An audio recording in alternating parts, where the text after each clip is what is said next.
Praise the lord. ఈరోజు మనం వాక్యాన్ని కొద్ది నిమిషాలు ధ్యానించుకుందాం. దేవుని నామానికి మహిమ కలుగును గాక. హల్లెలూయా. అయితే ఒకసారి దావీదు గారు ఇబ్బందులు ఉన్నాడు. సౌలు ద్వారా కొన్ని ఇబ్బందులు దావీదు ఎదుర్కొంటుండే. ఆ టైంలో ఎదుర్కొనేటప్పుడు ఆయన మంచి చేసినప్పుడు చెడు చేయాలని సౌలు చూస్తుంది. సో అది తప్పించుకొని ఆయన చేతి నుండి పారిపోతుండనమాట. దొరకకుండా ఆయన చేతికి అందకుండా తప్పించుకొని పోయిన రోజుల్లో ఒకసారి ఏమైందంటే నాబాల్ అనే వ్యక్తి ఉన్నాడు.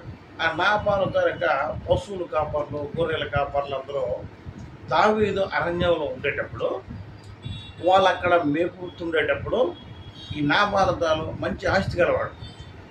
ఆయన గొర్రెలు కానీ పశువులు కానీ ఎఫెక్ట్ లేకుండా దావీదు వాళ్ళందరూ అక్కడే ఉన్నారు కాబట్టి దావీదు కానీ దావీదు సేవకులు కానీ వాళ్ళందరూ అక్కడ ఉండేటప్పుడు వాళ్ళకి ఏమి హాని తలపెట్టకుండా జాగ్రత్తగా చూసుకున్నారు. అయితే దావీదు గారు ఒకసారి ఇబ్బందులు ఉండేటప్పుడు ఇదే విషయాన్ని తన సేవకులను ఒక ఇద్దరు పిలిచి, కర్మేలు నాబాల దగ్గరికి వెళ్ళి నీ కుమారుడైన దావీదు ఈ పరిస్థితిలో ఉన్నాడు కదా, కొంచెం మీరు హెల్ప్ చేయండి. నీ పనులకి నేను అప్పుడు మేలు చేశాను కనుక నా పనులు కూడా ఇప్పుడు మేలు చేయండి అని ఆ విషయాన్ని చెప్పి తన పనుల్లో ఇద్దరిని పిలిచి పంపించాడు. కొంచెం ఇప్పుడు ఇబ్బందులు ఉన్నాం, కొంచెం భోజన పదార్థాలను ఇప్పించండి మాకు అని నీ కుమారుడైన దావీదు సేవలు ఇప్పించడం పంపిస్తే, ఆ సిచ్యువేషన్ ఏంటంటే కొంతమంది మేలులు పొందుకుంటారు. దేవుడు చేసిన మేలులు మర్చిపోతే వాళ్ళ జీవితంలో ఎలా ఎఫెక్ట్ అవుతుంది అనేది దావీదు నాబాలను చూసి మనం నేర్చుకోవచ్చు. ఎలా ఉంటుందంటే కొన్ని సందర్భాల్లో దేవుడు కొంతమంది వ్యక్తులకు మేలు చేస్తాడు, ఆ మేలు మర్చిపోయినప్పుడు కూడా ఎఫెక్ట్ ఎలా ఉంటుందో చూడండి ఒకసారి. ఆ ఎఫెక్ట్ రాకుండా ఉండాలంటే దేవుడు చేసిన మేలు ఎప్పుడు కూడా మనం ఎమరు వేసుకుంటూనే ఉండాలి. ఆయన స్థుతించాలని కనపడతాడు. అది మర్చిపోతే ఎఫెక్ట్ ఎలా ఉంటుందో చూడండి. దేవుడి దగ్గర చూడండి. 1 సమూయేలుకి రాసిన పత్రిక 1 సమూయేలు 25వ అధ్యాయము 1 నుంచి 42 వరకు చదవండి. బైబిల్లో చక్కగా చదవనమ్మా. సమూయేలు మృతి పొందగా ఇశ్రాయేలీయులందరూ కూడుకొని అతడు చనిపోయినని ప్రలాపించుచు రామాలోనున్న అతని ఇంటి నివేశనంలో అతని సమాధి చేసిన తరువాత దావీదు లేచి పారాను అరణ్యమునకు వెళ్ళాను. దావీదు గారు పారాను అరణ్యానికి ఎప్పుడు వెళ్ళాడంటే, సమూయేలు గారు చనిపోయిన తర్వాత ఇశ్రాయేలు ప్రవక్త, ఆయన ఎంతో సేవలు అందించాడు దేవునికి, ఇశ్రాయేలు ప్రజలకి అనుసంధానకర్తగా వ్యవహరించాడు సమూయేలు గారు. ఆయన చనిపోయిన తర్వాత ఆయన ఇంటి నివేశంలోనే ఆయన్ని సమాధి చేసిన తర్వాత ఇశ్రాయేలు చాలా బాధపడిన దీనంలో తీరిపోయిన తర్వాత దావీదు మళ్ళీ సౌలు చేతుల నుండి తప్పించుకోవడానికి పారాన అరణ్యానికి వెళ్ళిపోయాడు. పారాన అరణ్యములోనే ఉన్నప్పుడే ఈ సిచ్యువేషన్ అనేది జరిగింది. చదువున్నా. కర్మేలులోని మాయోనునందు ఆస్తి గలవాడు ఉండేడు, కాపురం ఉండేను. అతడు బహుభాగ్యవంతుడు. అతనికి 3000 గొర్రెలను 1000 మేకలను ఉండెను. అతడు కర్మేలులో తన గొర్రెల బొచ్చు కత్తిరించుటకే పోయి ఉండేను. అతని పేరు నాబాలు. అతని భార్య పేరు అబిగయిలు. ఈ స్త్రీ సుబుద్ధి గలదై రూపసి అయి ఉండెను. అయితే చర్యలను బట్టి చూడగా నాబాలు ముట్టువాడును దుర్మార్గుడై ఉండడు. అతడు కాలేబు సంతతి వాడు. అయితే ఈ నాబాలు ఎలాంటి వాడు అంటే చర్యలను బట్టి చూడగా మోటువాడు. కానీ ఆయన భార్య అబిగయల్ మాత్రం చాలా మంచిది, రూపవతి, మంచి గుణవతి అనమాట. ఈమె మంచి భార్య. కానీ ఈయన మాత్రం మొరటోడు. చర్యలను బట్టి చూస్తే ఆయన ఎలాంటి వాడు, మోటోడు, చాలా దుర్మార్గంగా ప్రవర్తించేవాడు. చదవండి. నాబాలు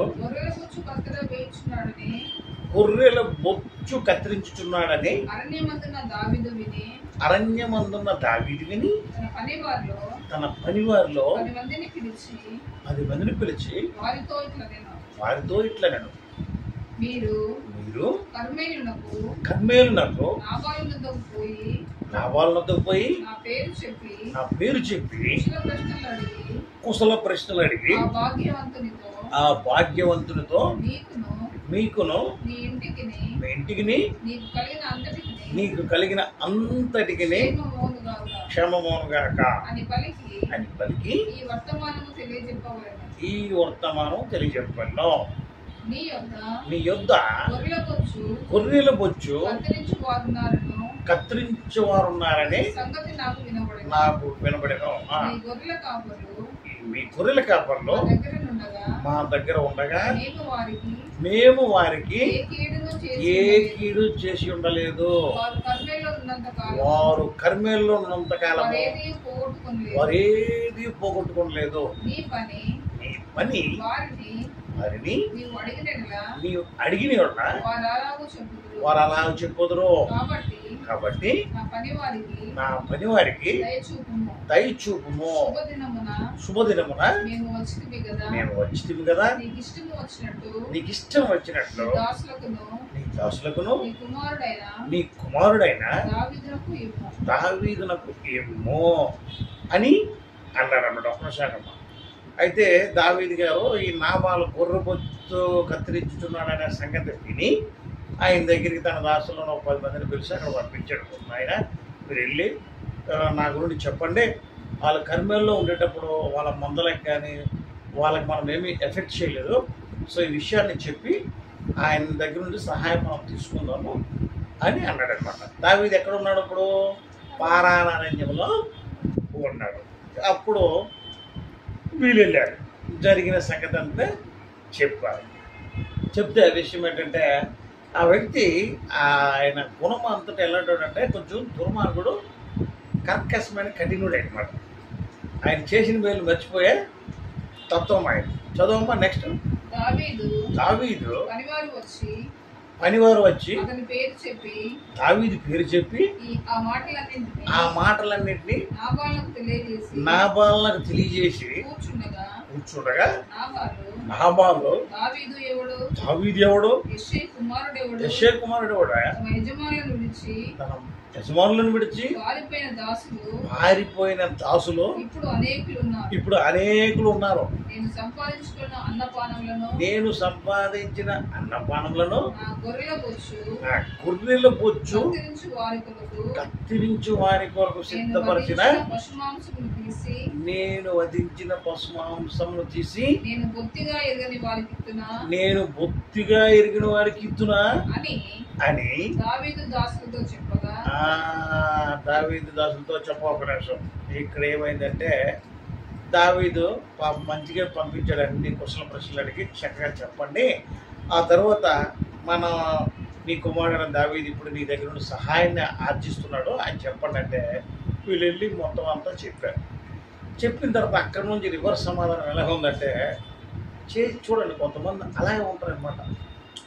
ఆయనకి మంచి మాటలు చెప్పి పంపిస్తే ఆయన రివర్స్ ఎట్లనంటే ఎవడా దావీదు అయితే యెష్షై కుమారుడు ఎవరాయా? అయితే నేనేం చేయాలి? చాలామంది చూసినాం, యజమానులకి అందరికీ విరోధమైపోయి పారిపోతున్నాం చాలామంది. అలాంటి వాళ్ళకి ఇప్పుడు నేను నా పనుల కోసం సిద్ధపరిచిన భోజనాలన్నీ నేను ఆయనకి ఇచ్చి పంపించాలా? అంత అవసరం లేదు, నాకు అవసరం లేదు అదే విషయం అనేసరికి వీళ్ళు స్టన్ అయిపోయి అదే మాటలు తీసుకెళ్ళి దావీదు గారికి చెప్పడం జరిగేసరికి తర్వాత ఏమైంది అనేది ఒకసారి చదవండి. చదవమ్మా. దావీదు పనివారు వెనుకకు తిరిగి దోవ పట్టుకొని పోయి అతనికి ఈ మాటలన్నీ తెలియజేసి అంతటా దావీదు వారితో మీరందరూ మీ కత్తులను ధరించుకుండనగా వారు కత్తులు ధరించుకుండ్రి. దావీదు కూడాను కత్తి ఒకటి ధరించాను. దావీదు వెనుక దాదాపు 400 మంది బయలుదేరగా 200 మంది సామాను దగ్గర నిలిచిరి. పనివాడు ఒకడు నాబాలు భార్య అయిన అబిగైలుతో ఇట్లనే, అమ్మా దావీదు అరణ్యంలో నుండి మన యజమానుని కుశల ప్రశ్నలు అడుగుటకై దూతలను పంపించగా అతడు వారితో కఠినంగా మాట్లాడేశాడు. అయితే ఆ మనుషులు మాకెంతో ఉపకారం చేసి ఉన్నారు. మేము పొలంలో వారి మధ్యను సంచరించుచున్నంతసేపు భయము గాని కష్టము గాని మాకు సంభవించలేదు. మేము గొర్రెలను కాయచున్నంతసేపు రాత్రింబగళ్ళు మా చుట్టూ ప్రాకారముగా ఉండిరి. అయితే మా యజమానునికి అతని ఇంటి వారికి అందరికి వారు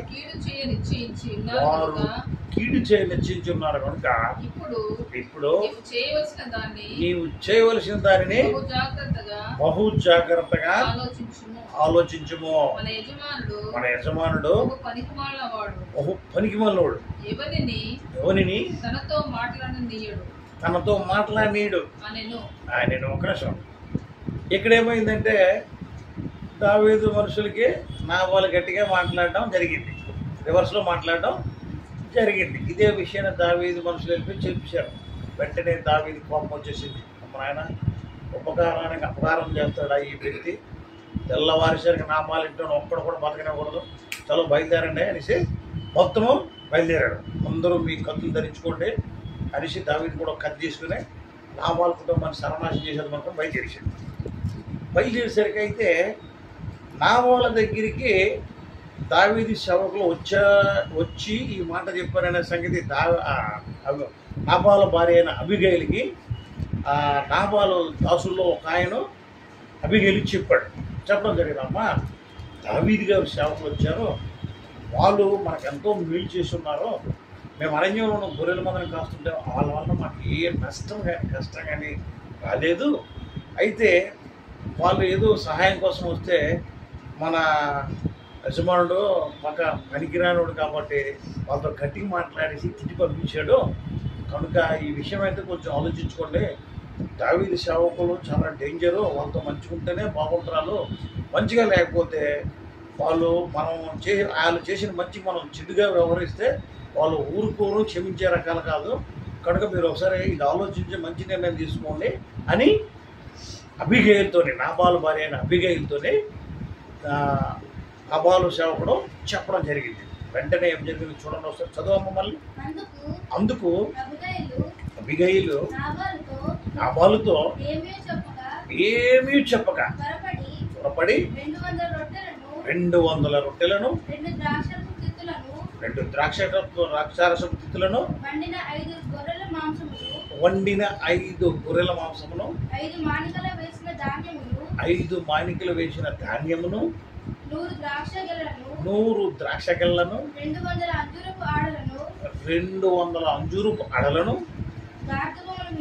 గార్ధబముల మీద వేయించి మీరు నాకంటే ముందుగా వెళ్ళండి, నేను మీ వెనకనే వచ్చేస్తానని తన పనివారికి ఆజ్ఞ ఇచ్చి గార్ధబము మీద ఎక్కి పర్వతం లోయలోనికి వచ్చుచుండగా దావీదును అతని జనులను ఆమెకి ఎదురుపడిరి. ఆమె వారిని కలుసుకునను. అంతకు మునుపు దావీదు నాబాలునకు కలిగిన దానిని అంతటిలో ఏదీ పోకుండా ఈ అరణ్యములో అతని ఆస్తి అంతయు నేను వ్యర్థముగా కాల్చి వచ్చి నేను ఉపకారమునకు నాకు అపకారం చేసి ఉన్నాడే అని దావీదు అనుకుంటా. నాకు ఒక్క నిమిషం. వెంటనే దావీదు కోపం వచ్చింది. అరే మనం ఎంత మంచిగా చేసాము, వాళ్ళ మందలకి ఎఫెక్ట్ ఏం లేకుండా వాళ్ళ పనుల్ని ఎవరేమో తిట్టకంట కొట్టకంట మనం కాపలా కాస్తే మనం ఉన్నంతసేపు వాళ్ళు జాగ్రత్తగా ఉన్నారే, మనకి ఇంత ఉపకారానికి వాళ్ళు అపకారం చేస్తున్నాడు మనకి అనేసి దావీదుకి కోపం వచ్చేసింది. కోపం వచ్చేసి మీరందరూ మీ కత్తులు ధరించుకొని మనం వెళ్దాం, ఇది ఎలా ఉన్నాడో చూద్దాం అనుకోని బయటికి వెళ్ళింది. సో అలాగెప్పుడు మనం ఉండకూడదు. ఉపకారానికి అపకారానికి ఇప్పుడు తలపెట్టకూడదు. ఉపకారానికి చేతనైతే ఉపకారం చేయి, లేదంటే బాబు నా దగ్గర నీ దగ్గర నీకు చేయడానికి ఏమీ లేదని గౌరవంగా చెప్పి పంపి. అంతేగాని ఈ నాబాలు చేసిన పని అంటే బహు దుర్మార్గమైన చర్య ప్రవర్తన. అందుకే కోపం దావీదికి దావీది మనుషులకి వచ్చింది. ఉపకారం ఒకరి ద్వారా మనం మేలు పొందుకునేటప్పుడు ఆ మేలు మర్చిపోకూడదు కదా. ఆ మేలు మర్చిపోయి ఆ వ్యక్తిని నాశనం చేయాలని ఎట్లా అనుకుంటారు? తప్పు కదా. అది దేవుడు చూస్తాడా. అందుకే దావీదు డిసైడ్ అయిపోయాడనే. చూడమ్మ చదువు ఒకసారి నెక్స్ట్. అని అనుకొని అతనికి ఉన్న వారిలో ఒక్క మగపిల్లవాడినైనను తెల్లవారేటప్పటికి నేను ఉండనీయను, లేదా దేవుడు నాకు మరి గొప్ప అపాయమును దావీదు శత్రువులకు కలుగజేయునుగా కానీ ప్రమాణం చేశాడు. చూసా ఒక నిమిషం. వెంటనే దావీదు కోపం వచ్చింది. ఈ కర్మేయుడైన నాబాలు ఇంత మోటుడా దరిద్రుడు, వీడికున్న దాంట్లో మగోడు తెల్లారిసరికి ఒక్కడు కూడా ఉండనేమనేసి శబ్దం చేసి బయలుదేశాడు.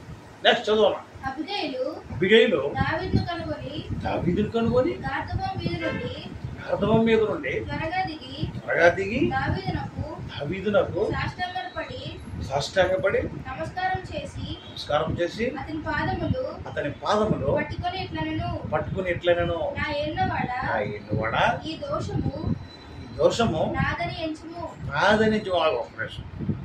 ఇక్కడేమైందంటే వెంటనే ఈ పన్నుడు చెప్పిన మాట విని అబిగైలు ఏం చేసింది? దావీదు గారికి కావాల్సిన భోజన పదార్థాలు వాళ్ళు తినగలిగిన దానికంటే ఎక్కువ సిద్ధం చేసి నాబాలుకి ఏమి చెప్పకుండా, వాళ్ళ భర్తకి ఏమి చెప్పకుండా, ఈమె ఆ పన్నుడు చెప్పిన దాన్ని బట్టి దావీదు కానీ కోపం వచ్చిందంటే మనం బ్రతకలేమమ్మా అని తెలుసుకొని వెంటనే భోజన పదార్థాలన్నీ సిద్ధం చేసి గాడిదల మీద ఎక్కించుకొని మీరు తొందరగా వెళ్ళండి, దావీదుని కలుసుకోండి, ఆయన ఖచ్చితంగా మనల్ని ఏదో చేయడానికి వస్తాడు, ఆయన ఎదుర్కొని ఈ విషయం చెప్పండి, నేను వినలేదని చెప్పండి అని చెప్పేసి వీళ్ళని ముందుగా పంపిస్తాడు. ఈ పదార్థాలను పట్టుకొని పంపిస్తారు. అప్పుడు దావీదుని ఎదుర్కొంటారు. దావీదు ఆల్రెడీ బయలుదేరాడు, మహాకోపంతో వస్తుండు. వెంటనే ఆయన్ని కలుసుకొని సాష్టాంగ నమస్కారం చేసి, మహాప్రభు క్షమించండి, నేను మీ దాసులు వచ్చిన సంగతి నాకు తెలవదు, నేను చూడలేదు. మరి అతని గుణాన్ని బట్టి చూస్తే మా యజమానుడే మా ఆయన ఎట్లాంటి వాడంటే మహా దరిద్రుడు, వాడు పరమ ముక్కోపి, ఆడి ముక్కోపి ప్లస్ దుర్మార్గుడు, ఆయన చర్యలన్నీ అలాంటివి ఉంటాయి, మేలుకి కీడు చేసే రకము. కనుక మహాప్రభు క్షమించండి, మీకు కావాల్సినన్ని నేను ఈ మాట నాకు తెలవలేదు, నాకు తర్వాత తెలిసింది, అందుకే మీకు సిద్ధం చేసి తీసుకొచ్చాను, మన్నించండి అని అంటారు. అప్పుడు దావీదు ఏమంటాడో ఒకసారి చూడమ్మా, చదవండి. నీ దాసురాలైనా నన్ను మాట్లాడినేమో, నీ దాసురాలైనా నేను చెప్పు మాటలను ఆలకించుము. దుష్టుడైన ఈ నాబాలు లక్ష్య పెట్టవద్దు. అతని పేరు అతని గుణాన్ని సూచిస్తుంది. అతని పేరు నాబాలు, మోటుతనము అతని గుణము. నా ఏళ్ళవాడ పంపించిన పనివారు నాకు కనబడలేదు. నా ఏళ్ళవాడ యెహోవా జీవంతోడు, నీ జీవంతోడు ప్రాణహాని చేయకుండా యెహోవా నిన్ను ఆపి ఉన్నాడు. నీ చేయి నన్ను సంరక్షించిన మాట నిజమని యెహోవా జీవంతోడు, నీ జీవంతోడు అని ప్రమాణం చేసి ఉన్నాను. నీ శత్రువులలో నా ఏళ్ళవాడవైనా నీకు కీడు చేయు ఉద్దేశించిన వారును కీడు చేయను ఉద్దేశించే వారును నాబాలు వలె ఉందురుగాక. అయితే నేను నా ఏలువాడవకు నీ యొద్దకు తెచ్చిన ఈ కానుకను నా ఏలువాడవకు నిన్ను వెంబడించు పనివారికి ఇప్పించి నీ దాసురాలనైనా నా తప్పు క్షమించుము. నా ఏళ్ళు వాడవకు నీవు యెహోవా యుద్ధములను చేయుచున్నావు కనుక నా ఏళ్ళు వాడవకు నీకు ఆయన శాశ్వతమైన సంతతినిచ్చును. నీవు బ్రతుకు దినములన్నీ నీకు అపాయం కలగకుండాను నిన్ను హింసించుటకైనను నీ ప్రాణం తీయటకైనను ఎవడైనను ఉద్దేశించిన వల్ల నా ఏళ్ళు వాడవకు నీ ప్రాణము నీ దేవుడిని యెహోవానొద్దనున్న నీ జీవపూటలో కట్టబడును. ఒకడు మనుషులతో రాయి విసిరినట్లు ఆయన నీ శత్రువుల ప్రాణములలో విసిరివేయును. నా ఏళ్ళు వాడవకు నిన్ను గూర్చి సెలవిచ్చిన మేలంతటిని నీకు చేసి నిన్ను ఇశ్రాయేలు మీద అధిపతినిగా నియమించిన తర్వాత నా ఏళ్ళు వాడవకు నీవు రక్తమును నిష్కారణముగా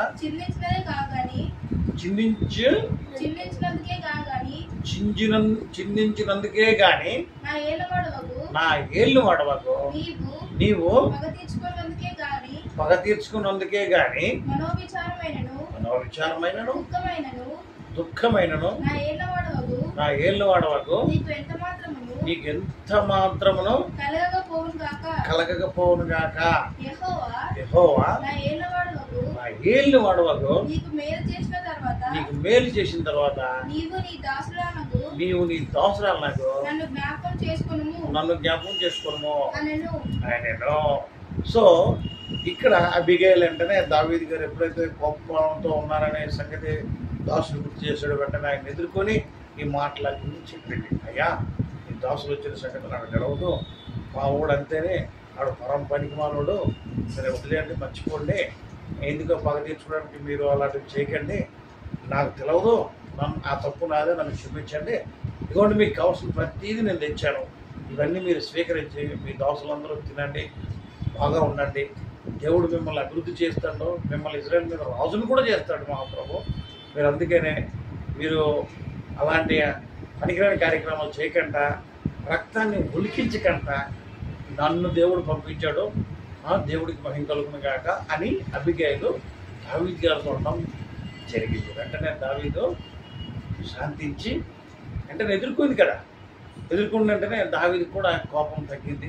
చలో నా వాళ్ళు అలాంటి ఆయన భార్య మాత్రం చాలా మంచిదని చెప్పేసి దావీదు శాంతించి ఇప్పుడు ఏమన్నాడు చూడండి ఒకసారి, నెక్స్ట్ చదవండి ఒకసారి.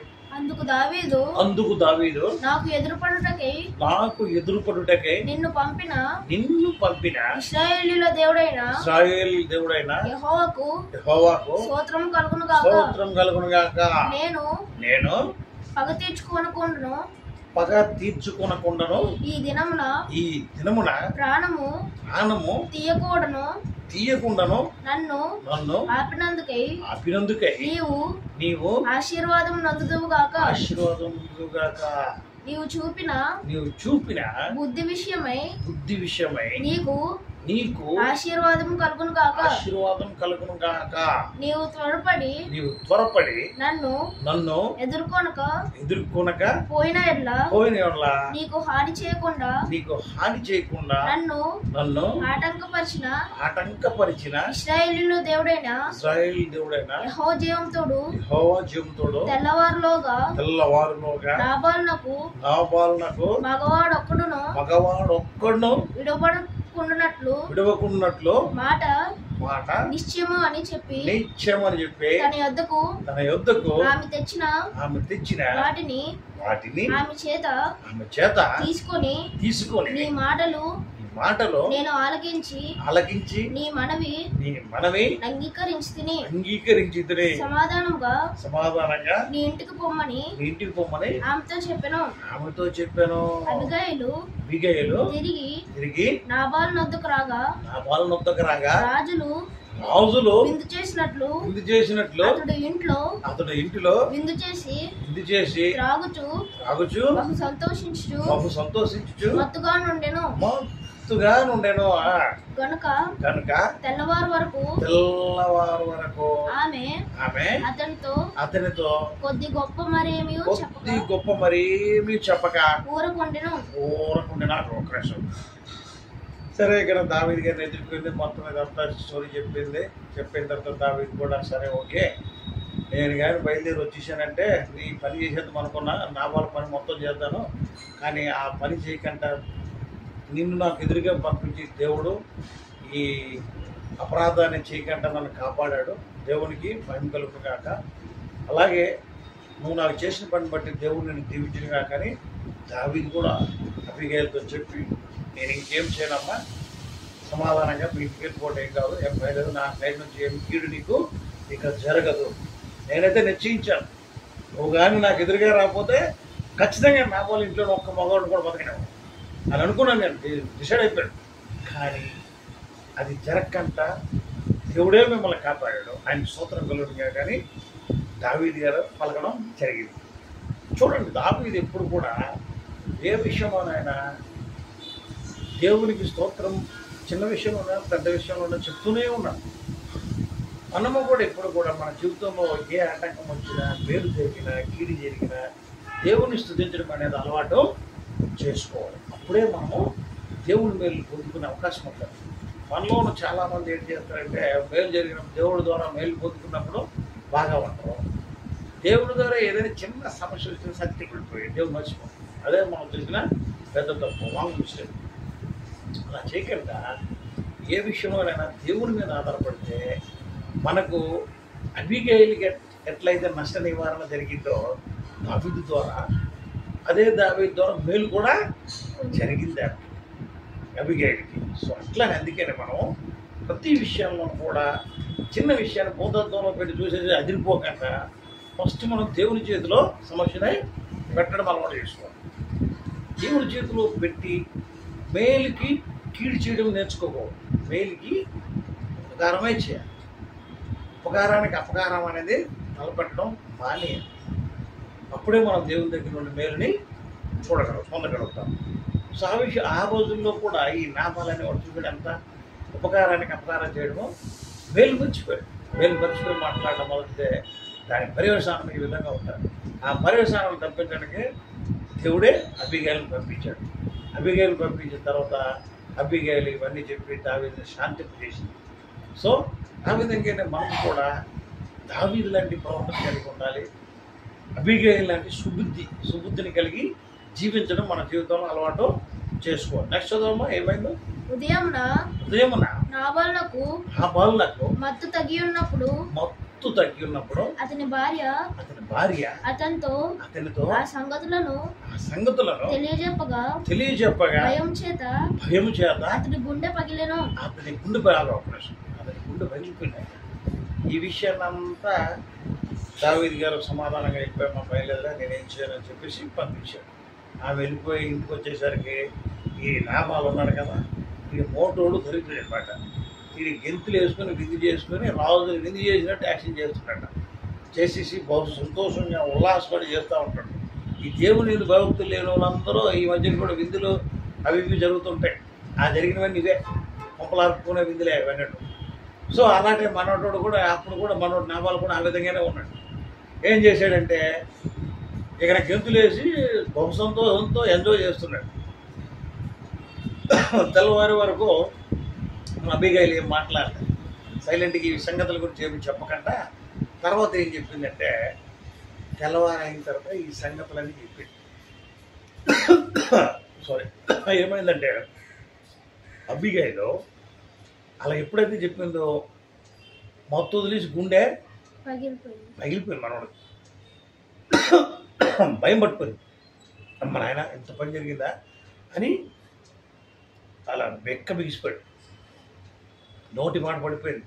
దావీదు సంగతి తెలుసు ఆయనకి, ఏదో మత్తులో వాగిసాడు కానీ దావీదు గారి గురించి బాగా తెలుసు. ఎప్పుడైతే మత్తులో ఉన్నాడో నోటికి వచ్చినట్టు మాట్లాడేసాడు దావీదు సేవకులతో.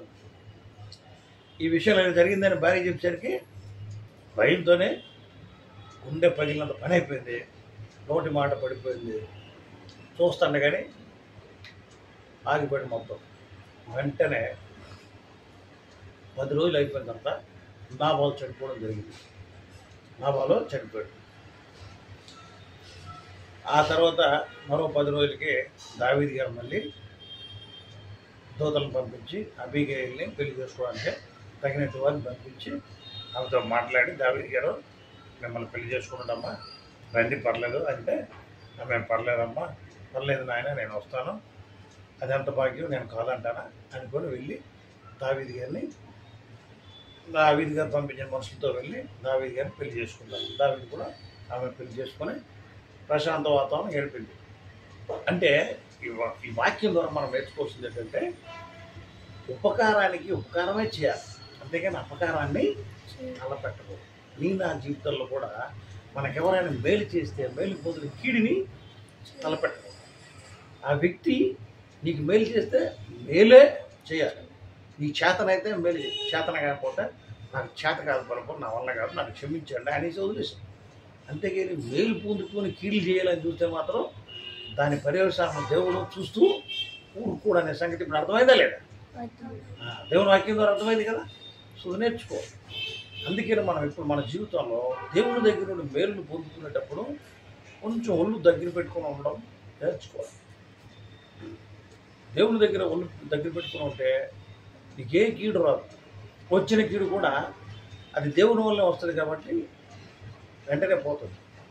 కానీ దేవుని దగ్గర విరోధంగా ఉంటూ నువ్వేదో చేయాలనుకుంటే మాత్రం చాలా కష్టాల్లో పడిపోతుంది, ఇబ్బందుల్లో పడిపోతుంది. అలా ఉండకంటే మనము మేలుకు మేలు, ఉపకారానికి ఉపకారమే చేయడం మన జీవితాలు అలవాటు చేసుకోవాలి. అప్పుడు దేవుడి దీవెనలు కూడా మనకు ఉంటాయి. అవకాశం ఇస్తాడు దేవుడు. మంచికి అవకాశం ఇస్తాడు, చెడుకి అవకాశం ఇస్తాడు. నువ్వు మంచి రోజులు చెడుని తీసుకున్నావు అంటే అందులోనే నిన్ను మొత్తేయడం కూడా మొదలెడతాడు. సో అన్నీ చెప్పాడు కాబట్టి దేవుడు ఆయన చిత్తానుసారంగా జీవించడం ఎప్పుడైతే మనం అలవాటు చేసుకుంటామో ఖచ్చితంగా దేవుని మేలులో పొందుకోవచ్చా లేదా? పొందుకోవచ్చు అన్న వాళ్ళు ఒకసారి దేవుని స్తోత్రం చెప్పండి. హల్లెలూయా, ప్రైజ్ ది లార్డ్. సో అట్లా మన జీవితంలో కూడా ఉపకారానికి అపకారం అనేది ఇప్పుడు తలపెట్టడం అనేది చాలామంది ఏమనుకుంటారంటే హాహాహా నేను చాలా తెలివైన వాడిని అనుకుంటాను. కాదు, అది నిన్ను నువ్వే గోతులో తిరగేసుకునే తెలివితేటలు అంటారు. ఉపకారానికి ఎప్పుడు ఉపకారమే చేయడం నేర్చుకోవాలి, మేలుకు మేలే చేయాలి, కీడు చేయడం అనేది చేయకూడదు. సో అది చేస్తే దేవుని దృష్టిలో నువ్వు తప్పుకు దొరుకుతావు కనుక ఆ విధంగా ఉండకూడదు. దేవుని ద్వారా మనం దేన్నైనా పొందుకోవచ్చు. ఆ తర్వాత అబిగైల్ చేసిన మేలుకి ఆమె జీవిత దినాలన్నీ దావీదు దగ్గర భారీగా ఉండి ఎన్నో మేళ్ళు అనుభవించిందాన్ని. సో ఆమె గుణవతి. మనం ఎప్పుడు కూడా మంచి గుణాన్ని కలిగి ఉండాలి, మేలు చేసే గుణాన్ని అలవర్చుకోవాలి. అప్పుడే దేవుడు మనకి మేలు చేస్తాడు, ఉపకారాలు చేస్తాడు. మనం ఉపకారం కొంతమంది ఎలా ఉంటారంటే వీడి మాత్రం ఎవడికి ఉపకారం చేయగానే వీడికి మాత్రం అందరూ ఉపకారం చేసేయాలని అనుకుంటా ఉంటారు. అలాగే ఎట్లా ఉంటుంది? నువ్వు యథా రాజా తదా ప్రజ, నువ్వు ఎట్లా ఉంటే నీకు కూడా అట్లే జరుగుతుంది. ఇందులో ఏముండదు, సేమ్ టు సేమ్ కొట్టుడు ఉంటుంది. దేవుడు కూడా అంతే. నువ్వు మేలు చేస్తే మేలులోనే ఉంచుతాడు, నువ్వు కీడు చేస్తే కీడులోనే నిన్ను లేపేస్తాడు. సో అందుకనే మనం ఈ విషయాన్ని అర్థం చేసుకొని ప్రతిరోజు బైబిల్ చదవడం, వాక్యం ధ్యానం చేయడము నేర్చుకోవాలి. అప్పుడే దేవుడు నిన్ను దీవించి అభివృద్ధి పదంలో నడిపిస్తాడు. అట్టి విధమైన దేవుని విభక్తిలో యెహోవా దేవుడు మనందరికీ అనుగ్రహించిన కాక యేసు నామములో ఆమేన్, ఆమేన్, ఆమేన్.